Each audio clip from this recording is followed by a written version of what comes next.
हिवाळ्यातील आरोग्याचा खजिना च्यवनप्राश इथे आपण ही रेसिपी बघणार आहोत। नमस्ते, मी पल्लवी, सिम्पली कुकिंग विथ पल्लवीच्या किचनमध्ये तुमचं खूप आणि खूप मनापासून स्वागत आहे। हा व्हिडिओ ना शेवटपर्यंत बघा, कारण आहे ना च्यवनप्राशला च्यवनप्राश असं का नाव पडलं ह्याची छान अशी मी स्टोरीज तुम्हाला सांगणार आहे।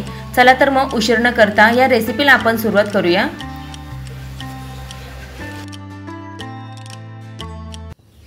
आपल्याला च्यवनप्राश करायचे आहे, आवळा च्यवनप्राश।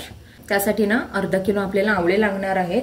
आता हे आवळेत ना खूप असे थंडीचे बाजारात फ्रेश येतात किंवा हा सीजनच आहे आवळ्याचा।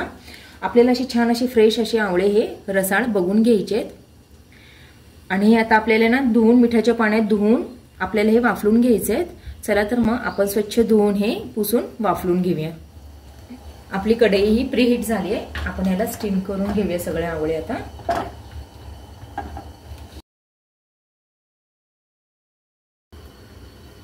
छान असे आपले आवळे ना हे स्टीम झालेले आहेत आणि ते आता गार करून घेतलेले आहेत। तुम्ही बघू शकता त्याच्या अशा छान अशा पाकळ्या बियांपासून वेगळ्या होत आहेत। आपल्याला सर्व बिया ह्या काढून घ्यायच्या आहेत आणि मिक्सरमध्ये ना छान असं आवळ्याची आपल्याला पेस्ट करून घ्यायची आहे। इथे ना आपल्याला च्यवनप्राशमध्ये टाकण्यासाठी मसाला बनवायचा आहे। त्यासाठी इथे मी काही खडे मसाले घेतलेले आहेत। इथे मी 10 लवंग आणि 10 मिरे घेतलेले आहेत। 1 चमचा मी इथे दालचिनी घेतलेली आहे। 2 इथे आपल्याला मसाला विलायची घ्यायची, 10 इथे आपल्याला हिरवी विलायची घ्यायची। इथे माझ्याकडे सुंठ पावडर होती म्हणून मी सुंठ पावडर घेतले। तुमच्याकडे जर आखी असेल तर ती तुम्ही खलबत्त्यात वाटून अशी त्याची पावडर बनवून घेऊ शकता किंवा मिक्सरमध्ये ती भाजून आहे ना ह्या मसाल्याबरोबर तुम्ही ती वाटू शकता। इथे मी 2 टेबलस्पून आहे ना बडीशोप घेतलेली आहे। ही जास्त टाकली ना स्वाद खूप च्यवनप्राशचा छान येतो। इथे मी 1 चमचा जिरं घेतलेलं आहे आणि खडी साखरचं पण महत्त्व आहे, आयुर्वेदिकच त्याला मानलं जातं म्हणून मी इथे 2 खडे हे खडी साखरेचे घेतलेले आहेत। सर्व मसाले आपण आहे ना असे छान एकत्र भाजून घेऊया आणि त्याची ना आपल्याला पावडर बनवून घ्यायची।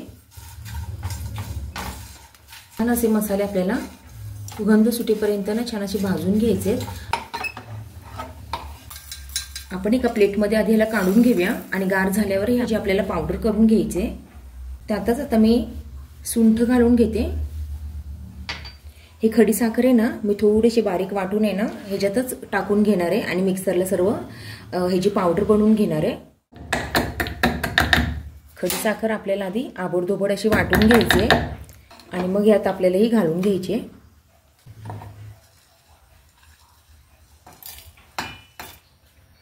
आपली छान अशी पावडर ही बनवून झालेली आहे। आपण आधी काय करूया, ही वाटीत आपण काढून घेऊया। जे जे आपल्याला वाटायचं आहे ना ते आपण सर्व आधी मिक्सरला ग्राइंड करून ते एका वाटीत आपण काढून घेऊ, म्हणजे जेव्हा आपण आवळा च्यवनप्राश करणार ना तेव्हा हे आपल्याला पटपट असं टाकता येईल त्याच्यामध्ये। आपली आवळ्याची पेस्ट ही रेडी आहे। जे आपण खडे मसाले घेतले होते त्याची पावडर बनवून झालेली आहे। आता आपल्याला ना ही तुळशीची पानं आणि काही आलं लागणार आहे, त्याचं पण आपण ना पेस्ट करून घ्यायची।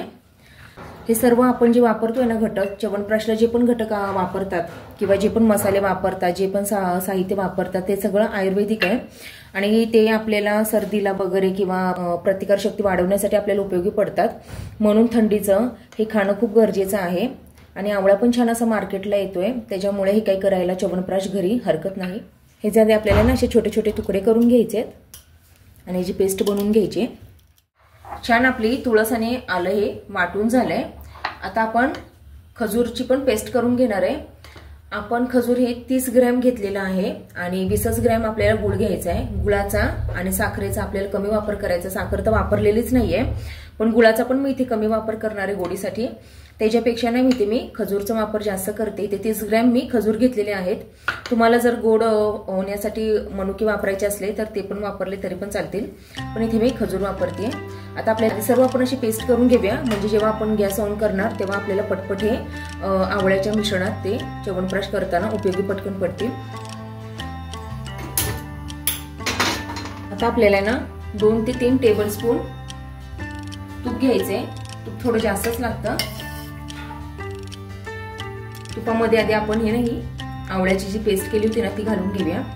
आता च्यवनप्राश मागे ना एक गोष्ट आहे जी मी तुम्हाला सांगणार आहे की ह्या च्यवनप्राशचं नाव च्यवनप्राश का पडलं। तर इथे काय होतं ना, महर्षी च्यवन खूप वृद्ध होते आणि ते जंगलात तप करत होते। तर राजाच्या मुलीकडून काय होतं, चुकून त्यांच्या डोळ्यांना दुखापत होते. त्यामुळे च्यवन ऋषी रागवतात. पण नंतर सुकन्या ही त्यांची माफी मागते आणि त्यांची सेवा करते. सुकन्याच्या भक्तीने प्रभावित होऊन देववैद्य अश्विन कुमार एक खास औषध तयार करतात, ज्यामुळे च्यवन ऋषींना पुन्हा तरुणपण मिळते. ते पुन्हा बलवान होतात. हे औषध च्यवन ऋषींसाठी बनलं होतं, म्हणून त्याचं नाव पडलं च्यवनप्राश. अशी छान अशी मला माहीत असलेली स्टोरी आहे. आणि ही जी गोष्ट आहे ना, ती अशीच नाही आहे, ही महाभारतात पण लिहिलेली आहे. अशी ही पौराणिक एक स्टोरी आहे, जी माझी आजी मला लहानपणी सांगायची, जेव्हा ती आम्हाला च्यवनप्राश खायला घालायची आणि आम्ही ती नको म्हणायचो. असंच तुम्ही पण मुलांना स्टोरी सांगत जा, म्हणजे त्यांना पण प्रत्येक गोष्टीची माहिती मिळते.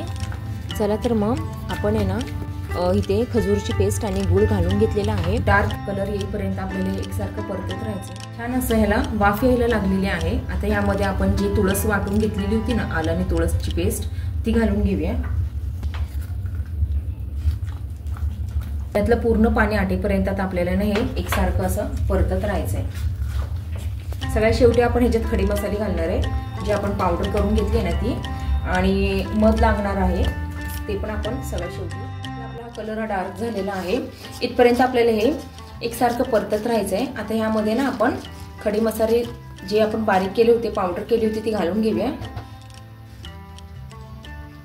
आता परत हे आपल्याला एक 5 मिनिटं छान असं मिक्स करून घ्यायचंय आणि एकसारखं आपल्याला हे परतून घ्यायचं. वा, ही पावडर घातली ना, काही घरात सुगंध दरवळतोय, हे मी तुम्हाला सांगू शकत नाही. शेजारच्यांना पण कळेल की आपण हे च्यवनप्राश बनवतोय. आता ना सगळ्या शेवटी मी ह्याच्यात काय करते, काळं मीठ घालून घेते चवीनुसार, म्हणजे छान असं आंबट गोड अशी खट्टा मिठाची चव लागेल म्हणून. आता आपल्याला छान असं मिक्स करून घ्यायचंय. इथे आपण गॅसची फ्लेम आता बंद करणार आहे आणि थोडंसं गार झालं ना, मग ह्याच्यात मी मध घालणार आहे. आता हे गार झालं ना, हे मिश्रण थोडं अजून जास्त घट्ट होतं आणि घट्टच आपल्याला करायचंय, कारण जर ह्याच्यात पाण्याचा अंश राहिला तर हे च्यवनप्राश खराब होऊ शकतं. म्हणून आपल्याला ह्याच्यातलं सर्व पाणी ना हे सगळं आटून घ्यायचं आणि घट्ट असं करायचंय. आणि मधाने काय होतं ना, छान असं ह्याला गोडपणा पण येतो च्यवनप्राशला. चांगलं पण आहे मध. फक्त मध हे घेताना ना चांगल्या क्वालिटीचं घ्या, कारण भेसळ गुळाचा पाक करून पण मध तयार केला जातो.